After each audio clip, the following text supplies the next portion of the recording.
근데 보면 윤석열 대통령이 출퇴근하는 13번 게이트 있지 않습니까? 예. 미군 부대. 거기에서 걸어서 그냥 천천히 걸어서 3분 거리뿐이 안 됩니다. 천공의 집무실이. 그 담벼락에. 예. 그리고 직선 거리로는 뭐 불과 뭐 1km 정도 조금 되는 거리에 거기에 11년 전부터 본인이 먼저 자리를 잡고 거기가 좋으니까 자기의 이론을 펼치면서 청와대에 들어가지 말아라 하고 그냥 불러낸 거죠. 그렇게 보시면 되고요. 그리고 이제 그때 폭로가 되겠지만 하여튼 그 대통령실 주변에 또 이 천공이 또 뭔가 이제 조언을 해가지고 뭔가 또 한 일들이 있습니다. 그런 것도 이제 나중에 기대해 주시면. 그러니까 제가 이제 좀 놀라운 것은 1년 2개월 전에 저 이야기를 했을 때는 이제 실제 상황이 2022년도에 초부터 생겼겠죠. 대통령이 5월 달에 취임을 했으니까. 네. 그러면 저런 것들이 드러나면 사람들이 놀라서 지금부터 행동을 굉장히 조심해야 되겠다. 이게 드러나면 큰일 나기 때문에 아예 이제 가까이 오지 마세요. 그런 거죠. 라면서 떠나거나 이렇게 해야 되는데 네네. 지금 목사님 말씀에 의하면 저 이후에도 끊임없이 천공이 어떤 식으로든 국정 운영에 의견을 내거나 그렇죠. 또는 개입을 하거나 그렇죠. 김건희 여사와 교류를 이어갔다 이렇게 추정할 수 있는 거죠. 아무도 모르게 드러나지 않는 방식으로 자기들만의 방식으로 여기서 던져주고 저쪽에서는 받아서 국정에 운영을 적용을 하고 그런 시스템이 이제 정착이 된 거죠. 만약에 그런 관련된 얘기가 천공의 입으로부터 나왔다고 치더라도 네. 천공이 사기치는 거다, 거짓말이다. 혹시라도 천공이 그런 말을 했다 하더라도 그것은 우리가 받은 적이 없다. 유사한 이야기가 이미 대통령실에 나온 적이 있거든요. 과거에 천공 문제가 이야기가 됐을 때. 대통령실은 거짓말 제조 공장입니다. 대통령실이 진실을 말한 거 보셨나요? 예, 대통령실은 늘 거짓 해명으로 또 사실을 왜곡하고 그런 일들만 해왔잖아요. 진실을 말하지 않고. 대통령실의 말은 믿을 수가 없어요. 믿을 수가 없다. 그러면요. 우리가 믿을 만한 게 뭐 있었습니까?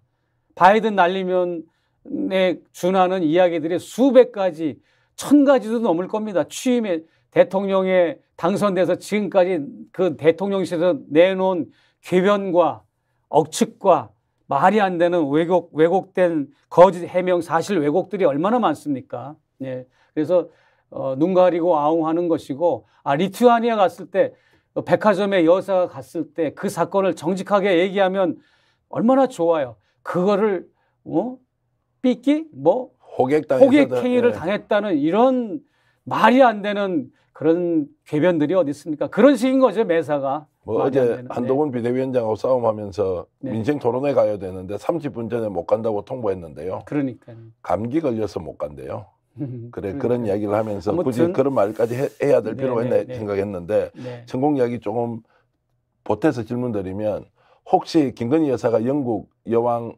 장례식에 참석할 때 가지 않았다는 것 또는 평소에 머리에 마스카라 같은 거 이렇게 검게 바르는 거 있지 않습니까? 그런 내용도 좀 있습니까? 뭐 미용에 관한 얘기는 없고 네.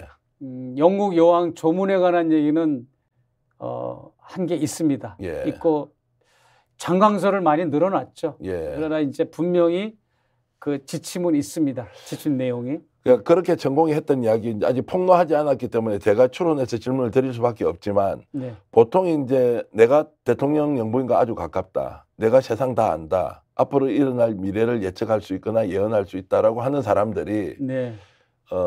팩트는 10쯤 되는데 부풀려서 이야기하는 것은 100이나 200처럼 이야기하잖아요. 그렇죠. 직접 천공을 오랫동안 만나봤던 그 스타일로 봐서는 약간 헌적이나 과장 또는 과대포장하는 이런 좀 스타일이긴 그렇지 합니까? 않아요. 그렇지 그러니까 않습니까? 이제 물론 이제 사람마다 다르겠지만 네. 사람마다 다르고 누구를 만나느냐에 따라 다르지만 저는 굉장히 저에 대해서는 아주 그 크레딧을 줬더라고요. 그러니까 제가 다 만나자고 먼저 요청을 한 거 아닙니까? 그쪽에서 먼저 만나자고 요청한 것보단 내가 요청을 하면 그쪽에서 수락을 해서 용인 수지에서 만나러 올라오든지 경남 합천 해인사가 있는 데서 저를 만나러 온 거죠. 저를 뭐 아무나 만나주지는 않잖아요. 천공이 기자들도 일절 안 만나고. 근데도 저를 만나러 와서 한 번 만날 때마다 3시간, 4시간을 저하고 대화를 나누고 갔다는 거는 그만큼 저에 대한 거를 속내를 털어놨고,